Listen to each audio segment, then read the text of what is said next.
Live from the world's capital markets, here are the financial headlines, brought to you by Legion Academy.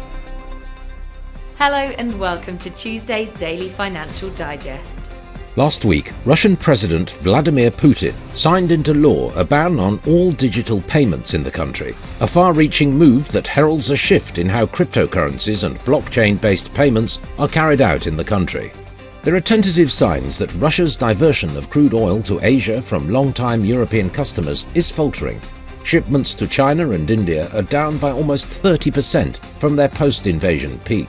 Overseas investors disposed of a combined net total of $5.1 billion in Indonesian, Thai, Malaysian, South Korean and Indian bonds last month, marking the biggest monthly outflow since March. Regulatory data and bond market associations showed. The oil-dollar pair exploded 4.5% in the last session.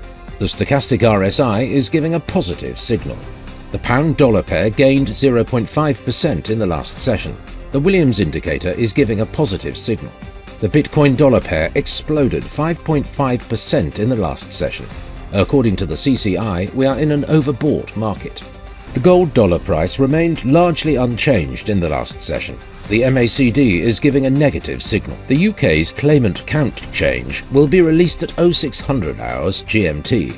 The UK's ILO unemployment rate at 0600 hours GMT. The Eurozone's construction output at 0900 hours GMT. The US Red Book Index will be released at 12:55 GMT. Australia's RBA meeting minutes at 0130 GMT. The US housing starts at 12:30 GMT. We hope that you've enjoyed Tuesday's financial report. On behalf of all of us here, we wish you a productive trading day. Be sure to join us tomorrow morning for the latest news and events from the financial markets.